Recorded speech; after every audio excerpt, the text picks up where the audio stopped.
Welcome to Between Two Pastries, a not-so-typical nutrition podcast. Nicole and Annie are licensed and registered dietitians. Join them as they discuss hot nutrition topics, challenge popular beliefs, and have a blast doing it. Here are your hosts, Nicole and Annie. Welcome to Between Two Pastries, everybody. This is Nicole. Hey, everyone. It's Annie. We have a fantastic interview lined up for you today with Anthony Warner. He is a chef from the UK. Anthony, are you still living in Nottingham? Yes. Well, Nottinghamshire. Well, I live in Lincolnshire, which is on the border of Nottinghamshire. So No, totally. The more important question is, who's your favorite soccer team? That would be Nottingham Forest, who are from Nottingham. Yeah, who were very good in the 1980s, but not so much now. That's okay. You got to stick with them, Can't give up hope. So Anthony is with us for a couple different reasons. First of all, he has written a few books. I stumbled across one of his books that we are going to talk about today, which is primarily why I contacted Anthony. But his latest book is called Ending Hunger, The Quest to Feed the World Without Destroying It, which is an awesome title. That also came out in January. We will have some links to all of these too, so everybody can kind of take a peek at those and buy them. The other one is The Truth About Fat. And then the one that we're going to talk about today, just love this. The Angry Chef's Guide to Spotting Bullshit in the World of Food, Bad Science, and the Truth About Healthy Eating. Here is the cover. I have all of these. I literally have Kleenex in here because I ran out of paper when I was going, want to bring this up with him because this is the stuff that really ticks Annie and I off all the time too. Anyway, we're super excited to chat with you today, Anthony. So welcome. Yeah, well, thank you for having me on. Thank you for getting in touch. It's nice to be talking about, that was my first book. The American title is incredibly long. It's about 50 words, isn't it? But and I'm glad we're allowed to say bullshit on your podcast. I'm presuming I am as well. Yes. So it was so great. I was looking up something else. I was trying to find another book from another individual that we had on, and I came across this book, and I'm like, hey, I totally need to check this out. And so I did. And when I started reading it, I instantly fell in love with you. And I was just like, okay, I have got to reach out to this guy and see if we can snag him for an interview. So it's brilliantly written. It's brilliantly written, and it's extremely intelligent, very comprehensive. And it was really a joy to read in general. So really love this, but you really lay out some things very, very clearly. And that was one thing that I really loved. I read this book too, and we have a particular individual that Annie and I have worked with. He's also a listener, and I'm going to make sure that he gets this book in his hand too, because he will really, really appreciate the detail that you've put into it. So I love how you break everything down in this book. You're talking about pseudoscience in general, breaking it down, talking about when science in general goes wrong, the high influence of pseudoscience, which is a huge, huge deal in general. I feel like we are just so submersed in that right now. Awful. Mm-hmm. Yeah, I mean, it hasn't got better since I wrote the book in 2018, I think it came out. I am a chef. I think it's worth pointing out that I did start working in restaurants and hotels. I actually worked for quite a long time in the food industry, like developing products for pasta sauces and that sort of thing. Oh, cool. Which brought me into sort of contact with the world of nutrition and health claims and that sort of thing. And then I do have a background in science, but I became a chef because I kind of like cooking. So I studied biochemistry at university, but don't ask me any biochemistry questions. Yeah, no. Quite a long time. Don't worry. More time cooking than I have. So I have a background in science, and I've always been interested in it.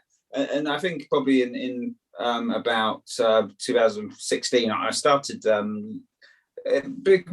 sort of coming across a lot of Instagram type people talking about food and nutrition. I thought, that's interesting. Lots of sort of young, fairly influential people talking about food and diet and health, and that's quite a nice thing. But when I started looking into some of these people, especially a couple who are breaking through from social media fame into sort of mainstream fame and book publishing and having a real influence in the world of food, I realized a lot of them just didn't know what they were talking about. And it was really obvious to me as a chef that was a kind of some of their advice was just stupid, and a lot of it was quite dangerous as well. As you all know, as dietitians, a lot of this, it might be funny that they're getting a lot of stuff wrong about food science, but actually it has quite serious implications when it runs through. And so I started sort of being quite annoyed about this, and then I just started writing a blog, which I was going to share with a few friends and sort of a few people in the food industry. And it kind of took off in the UK quite quickly and became this quite popular blog. And I think these days, I don't think blogs are quite the same popularity, are they? I think you have to make videos these days, or TikTok or something like that. Yeah. Not for me. But fortunately at the time, blogs could become quite viral quite quickly, and that led to the book, writing the book, which did quite well in the UK, and then did quite well around the world as well, and got to America and got to about 15, 16 translations all around the world, because I think it really tapped into a thing of the time that people were like, what are these people talking about diet, and that sort of general sort of a worry about pseudoscience and what people are getting wrong. And I think the funny thing is, or funny, not really that funny, but the thing is that right now, I think with people who were interested in food pseudoscience and shouting about it and complaining about it 4-5 years ago, right now everything that they were shouting and complaining about has come home to roost with bells on over the last year or so, because the danger of this misinformation and this poor assimilation of information and the way we act and process and the sources we look to for truth, it's come home and it's caused, made the problems that the world's been going through in the last year or 2 years far worse than they needed to be, which I'm sure is something you guys see as well. And actually, many of the same people I was writing about nutrition and health and diets, and people who are selling those sort of things, a lot of the same people are selling ridiculous narratives on coronavirus and anti-vaxxing. It's remarkable, and I just think, you just sort of say, we did warn you a couple of years ago that this sort of thing could have really serious implications, and it has. So there we are. Well, and what's really interesting that you mentioned about 2020 in general is that both Annie and I have seen such an increase in clientele of younger people in particular, who unfortunately have latched on to so much of this terrible information and have they have almost destroyed themselves over 2020. And it's unbelievably heartbreaking. So because it doesn't have to be a thing, right. Like, we don't have to worry about 5 extra pounds, or we don't have to worry about eliminating sugar, which doesn't make any sense. Like, people are so, frankly put, mentally unstable as it relates to nutrition and their body and what they're eating, that instead of getting an awesome meal at a restaurant or creating a meal at home, they're choosing all of these products with stuff in them that isn't helpful to their body. They're ruining their kidneys by overloading protein. Right. They're, all of the things, but then they'll have a bottle of wine, so it's just like, it's so convoluted, and it's so unfortunate to see it. And then people are so skeptical when you say, hey, you just kind of got to balance, and you can eat all foods and we'll be okay. Like, there's so much skepticism around balance and moderation, which is scary, that people feel like they have to be on one extreme or the other. Right. Exactly. Yeah, I think if there's a sort of narrative that runs through all my writing, because I've written books. The first book I wrote was about food and health. The second book was about obesity. The third book was about sustainability in food. And if there's something that runs through all of them, it's the idea that people are really, when things are big and complex and scary, people are desperate for simple solutions, and will latch on to anyone selling them a simple solution, even if those solutions are, incorrect. And kind of that's what you're fighting against, because when you're dealing with truth, and you're dealing with evidence, and you're dealing with the reality of our interactions with food and health and body fat and all those things, those are complex, and there aren't simple solutions, but the people selling simple solutions are ones who make all the money, and countering that is incredibly hard. The classic Brandolini's law. I don't know if you're aware of Brandolini's law, which is the energy required to create create bullshit is an order of magnitude less than the energy required to refute it. It's so much harder. So, writing a book like mine, it would be so much easier for me to write a diet book. I know all the tricks. Of course, yeah. Of how you create a successful diet strategy or a successful diet book. When I say successful diet strategy, I mean one that's successful at making money, not one that's successful in improving people's health. We could do that because we've sort of been around and we know how to do it. But to refute it is so much harder because they're people selling simplicity, and you have to sell people the complex reality, and people don't want the complex reality. Unfortunately, they want a simple answer. You're absolutely right. And that was one of the things that you did in this book, though, is explained how the research gets so manipulated, or how the study isn't quite the study, and how media loves just to basically pull out whatever they want, throw it together, and then make it a truth, or make it sound like a truth too. So I love how I think you spend almost an entire chapter breaking all of that down, and I just thought that was really brilliant.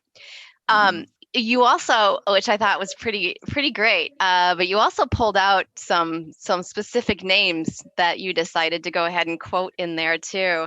I loved how you wrote a whole section on Paltrow science. I think it was Gwyneth Paltrow. Yeah.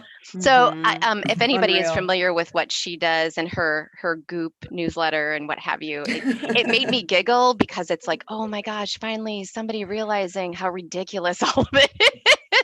Yeah. She turned it into a wackadoodle when that all started. Oh, I can't even. It hasn't got better. I didn't. No. Not even a little. Enormous amounts of money doing exactly that. Right. And then the guy who, on Goop, the guy who does a lot of nutrition advice on Goop is a guy called Anthony William, who's the medical medium. Have you come across him? I know all about him. Yes. Yeah, who gets his information on food and health from the spirit world, from a ghost of the future, who tells him about future medical advances, which usually seem to involve blueberries, I think. So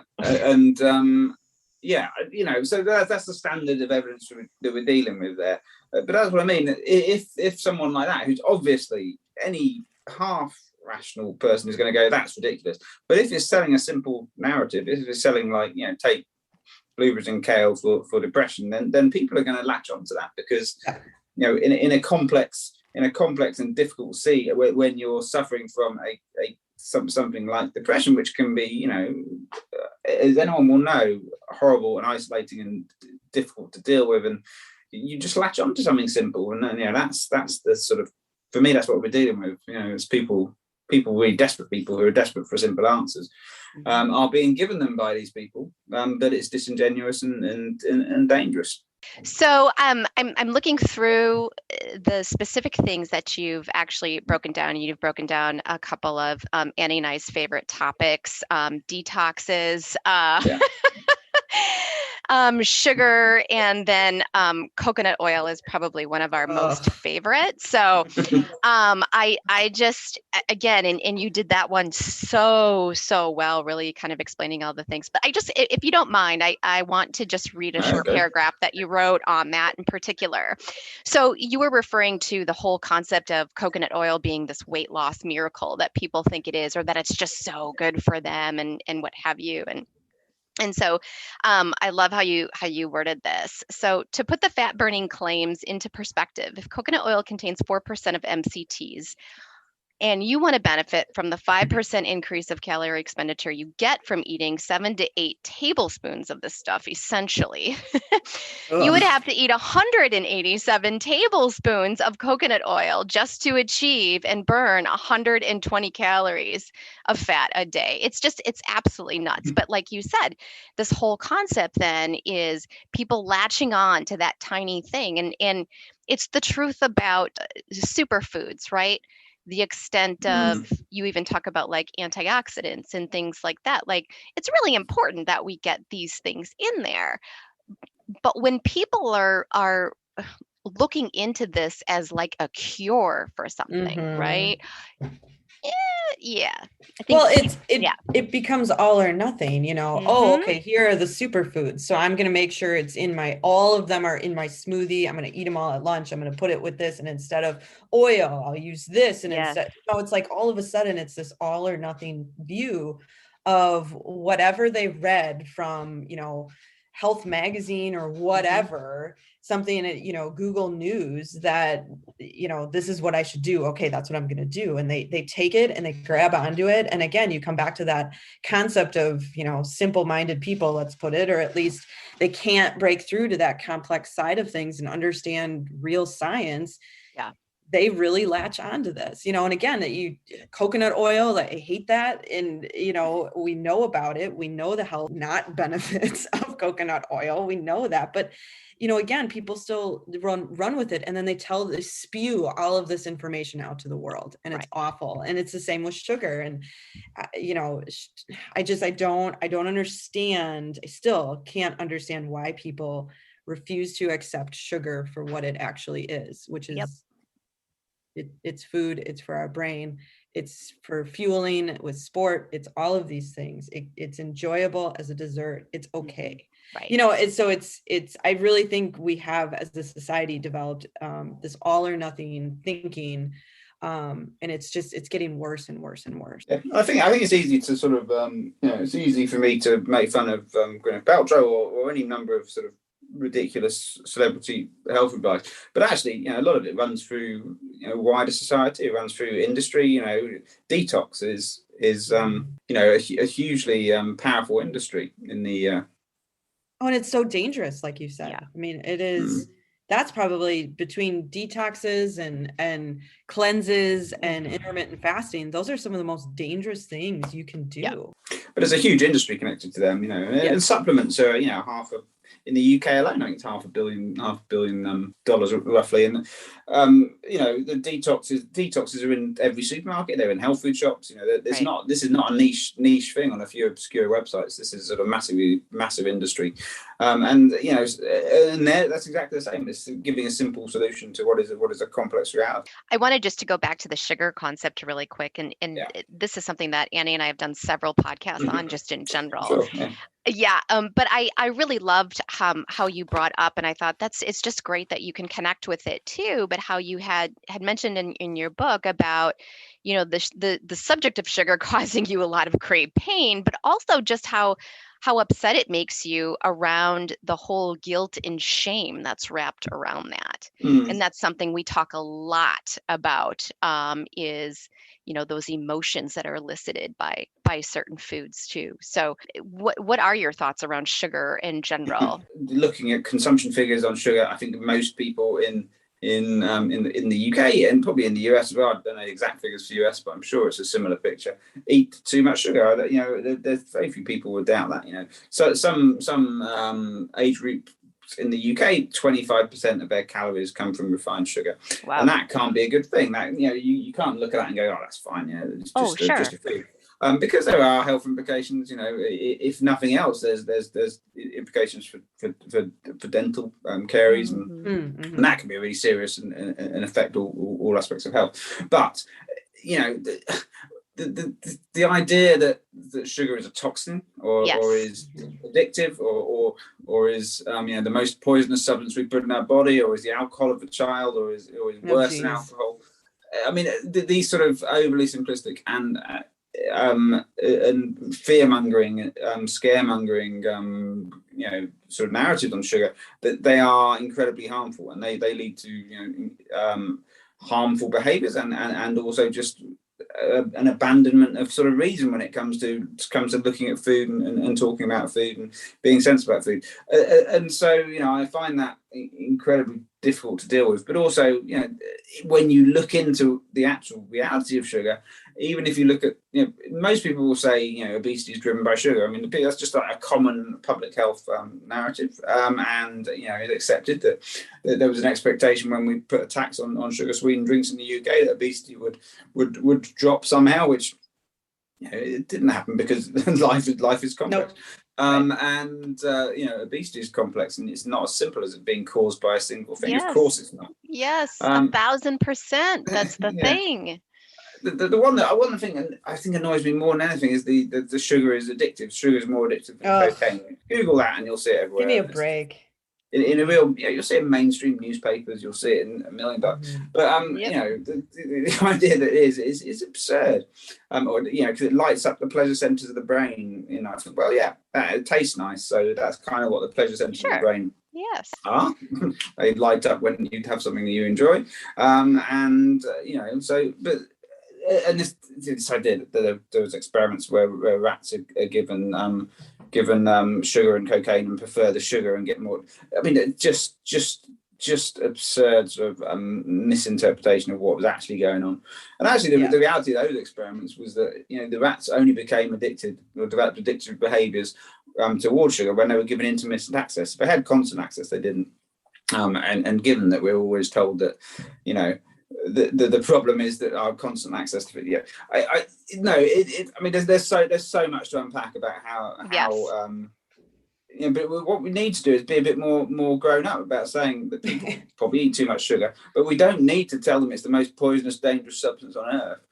In order to get people to have a more sensible attitude to it. Because if you start creating this fear and you start saying it's this terrible toxin, I mean, what do? You essentially make it desirable in some ways, make it hard to resist. Whereas if you just accept it as something that's quite nice and perhaps we shouldn't be getting 25% of our calories from it, because if we do, we're eating a very limited and restricted and boring diet.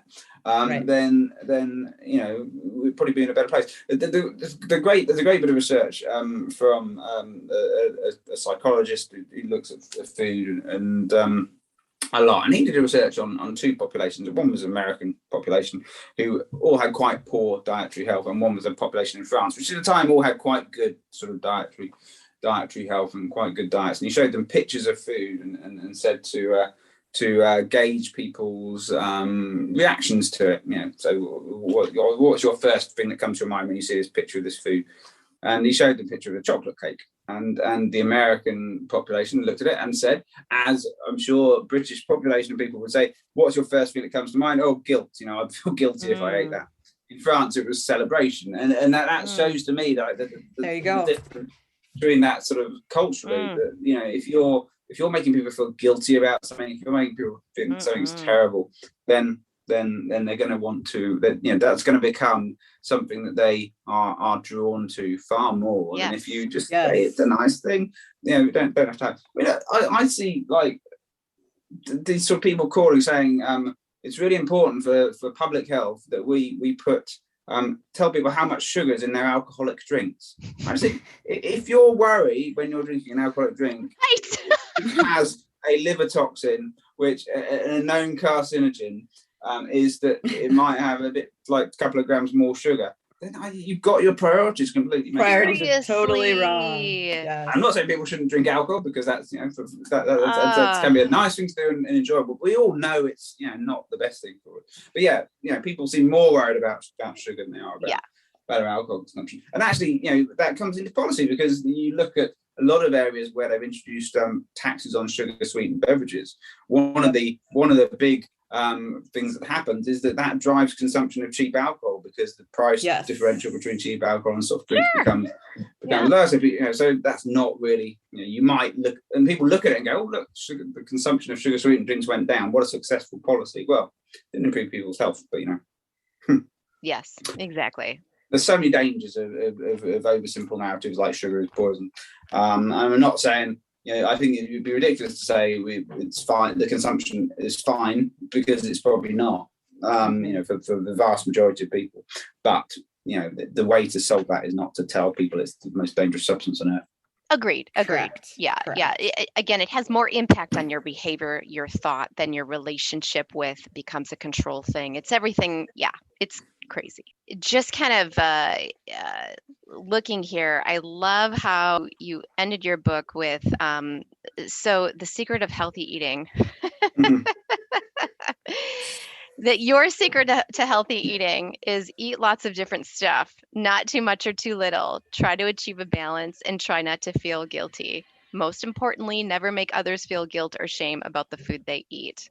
But Yes, absolutely. Yeah. Boy, isn't it crazy how many people like to make other people feel guilty for Oh, what yeah. they choose to eat? I mean, it's Judgment all the time. fascinating. Yeah, I mean, obviously as dietitians, we hear that all the time. Oh, Yep. you must eat salads all the Yeah. time. And it's like, I haven't eaten a salad in like 3 weeks. I don't know what you're talking about. But like, you know, and my least favorite food is kale. So it's really interesting, the judgments that people pass Yeah. based on what, for us, our profession, as athletes, as you know, just females, males, you know, your age differentiation, if you go to a bar or not, well, then you must eat this or that, or Sure. you know, we have the sugar tax as well. And it really made me upset because, you know, like you walk into a gas station or McDonald's and you see someone who's 300 pounds, and the automatic assumption from people is they shouldn't be drinking that or eating that. And it's like, we don't know their story. We have no This idea. could be their first trip to McDonald's in 3 months. This could be a birthday party. This could be whatever, the soda of the month, whatever it is. Right. There's always this sharp automatic judgment. And yet, you know, the people who are judging oftentimes, and I don't know if this is your experience in the UK, are fit, healthy, quote unquote, toned, influencer type people who are constantly judging people that are different than them, or worse off than them. And it's just like, man, you're spewing all of this toxicity everywhere. And really, you're probably sicker than anyone who's 45, 50 pounds overweight, whatever it might be. You have a sicker mind than them as it relates to, you know, relationship to food, nutrition, exercise, and health. So I find there to be a lot of irony with it. And I agree completely with how to become a healthier individual, or to normalize your weight, if that's what you're trying to do, is simply as we've talked about before, you have you know, it's kind of bland. It's not really glamorous. It's a little of this and a little of that, and not too much and not too little of all of the foods. And, you know, the only thing I'd say is limit your alcohol, because at least in the US, people they drink they daytime drink. It's awful how much drinking goes on.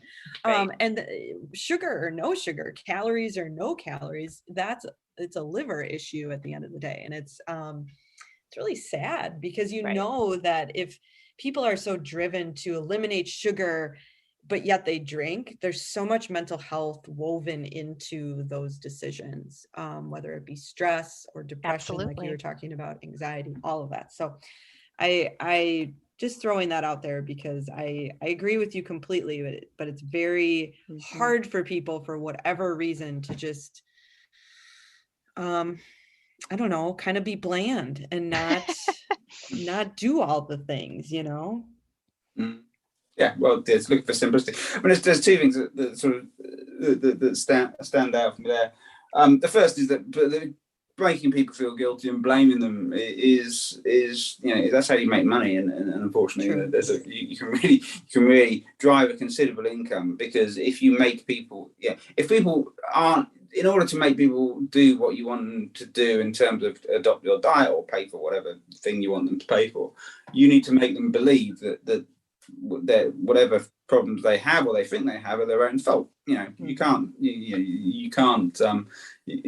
this idea that it's all to do with sort of willpower or discipline or behavior, choice and that sort of thing. That if you're going to make money selling dietary advice or whatever, you know, or selling that, people have to believe that it's their fault and that they're every aspect of their health is within their control. And if they had just been a better person, just been, you know, just avoided that snack, just avoided that drink, then their health would be perfect. Because otherwise, you know, your advice doesn't make any sense. If you say, actually, your problems are probably systemic and embedded into society and embedded into inequality, that's not that's not a great way it's not a good thing to monetize. So the sort of dietary gurus, they depend on that, and that's why actually, you know, so many of them gravitate towards the anti-vax movement or towards you know, virus denial. I mean, and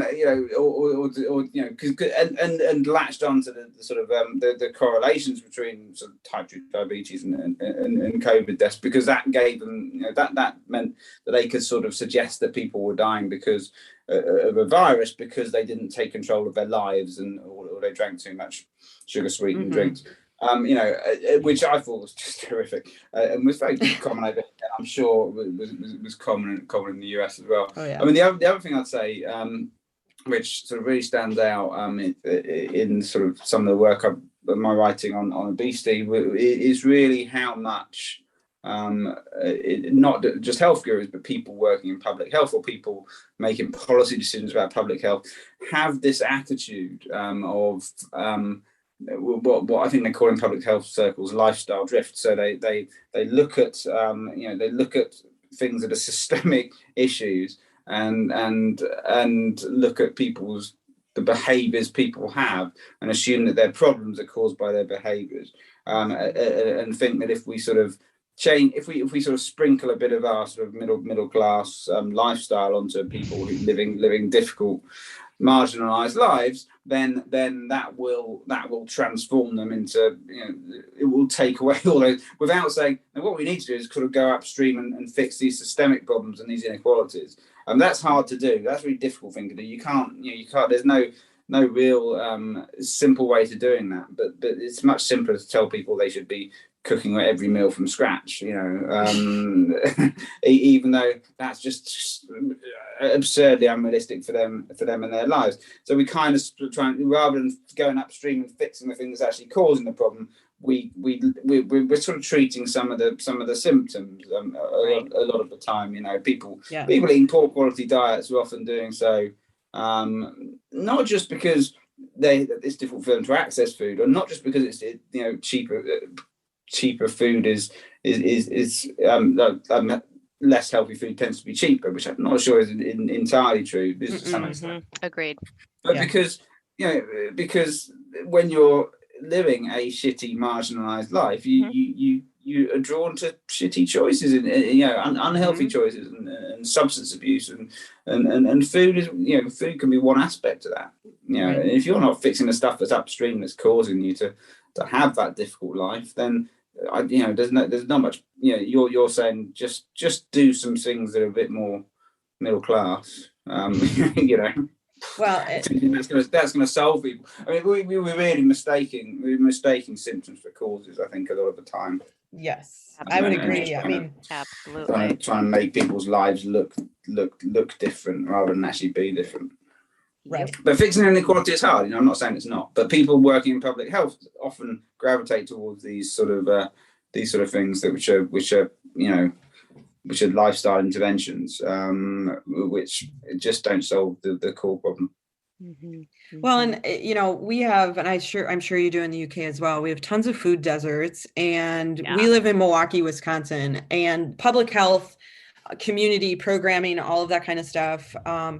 The dietitians, the programmers, all of those people are eat your fruits and vegetables and lean protein and whole grains. I don't think there's a grocery store in inner city Milwaukee that sells fruits and vegetables or whole grains, or a good protein. It's impossible to find that in food deserts or in lower income communities, which are widespread, not only in our community, but also throughout the United States, throughout the world. So can't you just have an apple or a banana? Well, sometimes that's hard to come across. When you are, working 2 jobs, 2 shifts, you've got 5 kids, here's $1, go to the McDonald's and get a hamburger. It sometimes is just simply easier to do that. And people are doing a lot of drugs. We've had a huge uptick in overdoses in our country. I work in mental health, and our units are full constantly with whether it be addiction or suicidal ideation. You really think, and I'll get an order from a doctor, you need to talk to them about obesity. And I'm like, are you freaking kidding me? Right. Who the hell cares that they've got an extra 40 pounds on their body? They just tried to kill themselves and they've got a heroin addiction. Can we maybe prioritize these things differently? I don't care if they eat fruits and vegetables. Let's worry about that later on. And it's just really interesting how in public health, and you hit it on the head. There is this idea of not really getting to the root cause of the issue, but we're just going to tell you what you can do. And if you have the money, you'll be fine. Yes, exactly. But not a lot of people have the money at the end of the day, you know? Right. It's really hard. Sad. For sure. For sure. So Anthony, what would be kind of your main goal that you wanted to achieve for yourself with writing these 3 books? I think, I sort of looked at the world of food a few years ago, and I thought, well, there's a lot of misinformation out there, and there's 3 big topics which I think arise from misinformation, and that was food and health. Those connections between diet and health, which I cover in the first book. The second one was obesity. So all the misconceptions and misinformation about obesity, in a way that's sort of weaponized to make us feel guilty and to sell us stuff, especially. And then the third one was the food and sustainability. So, those were the 3 areas where I felt people were confused and they were misled. And I wanted to put something out into the world which kind of gave people not just some sort of evidence-based information, but also help people explain some of the tricks and some of the reasons why we're all so easily misled, because we are all easily misled. I'm not immune to misinformation myself. I'm not immune to having my biases confirmed by something I read and then sort of believing it to be true. And absolutely. Yeah, for sure. Fortunately, I'm quite informed about food, but in plenty of other areas I get stuff wrong. So I wanted to put some of the stuff out there, actually, to understand it more myself, about why we make bad decisions, why we make mistakes, why we get so much stuff wrong in the world of food and health and these sort of issues. Just put something out in the world about those 3 areas. So actually, it was always intended to be a trilogy of books, which I have completed now. So we can think of something else to do in my life. But no, I mean, actually working on a 4th one. But on a slightly less angry topic, I think. But yeah, it was just to sort of counter that sort of tide of misinformation which I saw. I feel it's like a problem inherent perhaps in modern information age. And the thing I always remember is when I went to university quite a long time ago, and it was before the internet existed, which is quite a scary thought. I'm not quite sure how we managed it, but when I went to university, you go to a lecture and the guy or woman at the front of the lecture theatre would know far more stuff than you, and they'd tell you stuff and you'd write it down, then you'd know a bit more stuff. And then you wanted to look something up, you go to a library and they'd have like Nature and Science and Cell and a few other periodicals, and you'd find that and you'd look it up. But now all of us have a thing in our pocket which has more information than any university lecture or any university library has. Because we can just access a huge amount of information, and if I want to look at something about coconut oil, then I can Google it and look up scientific papers, thousands. It can tell me all sorts of different stuff, and the key skill now is not knowing that information. The key skill is filtering out what the bullshit is and trying to get to what the actual reality is, and that's the real skill that we have to learn. And I feel that we are in a point in our sort of the evolution of our technology where we're not filtering enough. We have too much information, and we make too many quick decisions about what's right and wrong, and sometimes those decisions lead us down the wrong path, and that so I wanted to explore that and how that's affecting the world of food, and how that makes so many of us make bad decisions. And the books were kind of with that in mind. I mean, hopefully things will get better, I think coronavirus has probably been a big slap in the face for everyone, about misinformation, and as sort of the tools that we have to access information develop, it will get better. I think we'll find new ways of navigating that space in that world. But it was kind of just to put that stuff out there into the world and explore it, because I think it's one of the most fascinating debates generally about information and how we access it and how we what we see as truth. But I would explore that in the world of food, because food's that sort of touch point that everyone eats, and it's actually probably where most people interact with science. Before viral pandemics happened, it was the area where most people interacted with science and had to kind of develop an understanding of science. And so, it does, you do see what happens in food tends to get sort of then reflected a couple of years later in life in terms of the way we sort of process information. Yeah. Anthony, do you feel other chefs feel the same way as you, or do you notice a disconnect with your profession? Well, when I wrote the first book, which is the one we've been talking about, that did very well within the food and chef and food writing community in the UK, and I got a lot of support, not from everybody, but because some people are involved in that sort of diet stuff. And I would criticize them. I write for newspapers as well, so I'd review books and stuff like that. By some sort of celebrity chefs who are writing their new diet book. So that wouldn't always go brilliantly, but generally I had quite a lot of support, and the reason why I think is because what my writing is always about. Actually, it is very hard. I'm a chef and I'm someone who loves food, and I think if we can get away from that guilt and that shame and those sort of bad associations we have with food, we actually all enjoy our food a little bit more. A lot more. That's the heart of what I do. A lot more. A lot of chefs really, really bought into that. But that was the first book. When I wrote the second book on obesity, that kind of challenged a few more assumptions that people had, and then I sort of started falling out with a lot of chef community and engaging more with the science community who were saying, this is actually true. There's a science of obesity, not what you're kind of reading in the media. It's actually much more complex, and it's not just a case of bad food or whatever.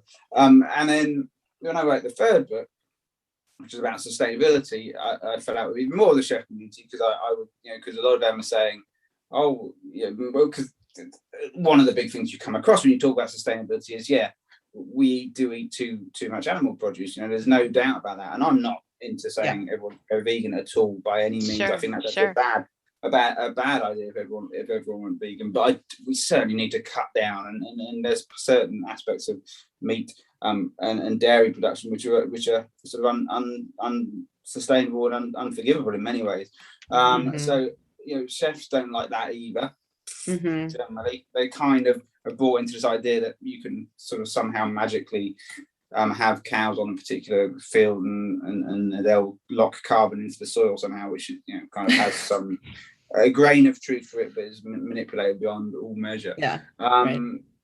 So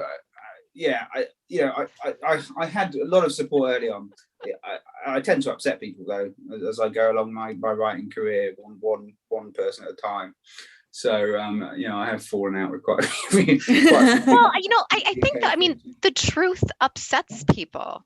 I think that's just what it can be sometimes. But you're going against their false reality. That's uncomfortable. So that's you challenge that, and people get real upset because we challenge those beliefs that they have. And when you've grabbed onto those beliefs for so long, for sure, it's brutal. For sure. Science is science, though. I hate to say it. Yeah, I think if you're upsetting both sides equally, I think you're doing a decent job. That's what I was thinking. Vegans and carnivores dislike me equally, I think. Oh, that's funny. Carnivores, where'd they come from last few years? Because both will have a tendency to, obviously not all vegans, obviously not all carnivores, I can't think of any carnivores I actually get on with, actually, to be honest. But vegans, I have a good relationship with the vegan society over here, but there's a lot of extreme views and pseudoscience within veganism, as I'm sure you guys are, and when we look at sort of the clean eating phenomenon and the way veganism, I'm sure if you anyone I know who works with eating disorder patients will say, not that veganism is a red flag, but veganism, some of the sort of pseudoscience around it can absolutely be extremely can really suck people in. And sort of can be damaging, and that's why people like the Vegan Society often quite support what I do because they see, they think it's given veganism a bad name. 100%. Yeah. But yeah, I mean, and then both sides of those debates don't dislike me equally, probably, and because I tell them that they're both oversimplifying complex reality, and yeah, people don't generally like that on health and on. Yeah, carnivores are weird. I think they're the ultimate sort of diet trend in terms of sort of a simple solution. You're just going to eat one thing, just going to eat beef or something. They never allow themselves salt on it, but and that's fine. It just doesn't make sense. Right. Yeah, sometimes you don't get. Sometimes some people don't get scurvy for quite a long time doing it, so that means it must be right. Right. So, any final thoughts, messages you want to leave our listeners? I don't know. I've sort of read the summary that comes at the end of my book about my rules for healthy eating. I think I even look back at that and think, yeah, that sort of thing about not too much, not too little, that's a bit judgmental. Genuinely, because I think look at it and go, well, how much is too much? How much is too little? What if you're having a nice meal? No, I mean, I think it all comes down to one thing. So I'm motivated by a love of food. But the other thing I'm also motivated about more than anything, and one of the reasons why I get so upset by food being this sort of this area where so much people experience guilt and so much people experience shame, and so many people experience are drawn to restrictive diets, is the worst thing about that is not, well, I mean, there are many bad things about that, but in my opinion, the worst thing about that is it gets us away from what food actually is, why we enjoy food. Yes. Which is really this thing that brings us together, and we use as sort of social bond, and we use it to mark our celebrations, and we use it as a little moment of joy. We have to a couple of times, 3 times a day. We might as well get that bit of pleasure from it. So it really gets us away. People on restricted diets, they get into, they won't be. Socializing becomes difficult. Socializing becomes a cause of stress. And using food as that sort of bonding and social occasion, it's one of the most important things we do. Lots of evidence to support how that can be extremely harmful if you're isolating yourself from that. So it's people ask me what's a healthy meal look like. For me, it is always a meal where you are using food to bring you together with people and to mark something in your life or to bring you pleasure. And we really need to get back to that and get away from food being this thing where we all feel guilty about and we all feel ashamed about. And if I can do, if my books have helped, a few people just look at food and go, I'm not going to feel as guilty about food, and I'm going to use it in the way which it should be, then my writing has been a success. Very nice. And Anthony, we always like to ask the people that we interview what their favorite food is. I mean, it would probably be for like many chefs. It would probably be sort of freshly caught fish. Great. Mackerel or something like that. As fresh as possible, just out the sea. Wow. Cooked on would that be your favorite thing to cook then too? Probably. I mean, most chefs are quite. I mean, the thing about fish is, the less you do of it, the better generally. So if you're a lazy chef, it's quite a good thing. People just don't overdo it. Don't put too much with it, because on its own, it's a miracle. I mean, the other thing I will say, because there's a long passage in my book, so probably my favorite ingredient is potatoes. So I think the potatoes are sort of the most fantastic and versatile and incredible ingredient, and so I have a long passage in the book that you read on how amazing potatoes are. So I think as an ingredient, I'd say them, but as a dish cooked, I think it would have to be sort of fresh caught fish. Cooked on the beef. Preferably. I love it. Very nice. Wow.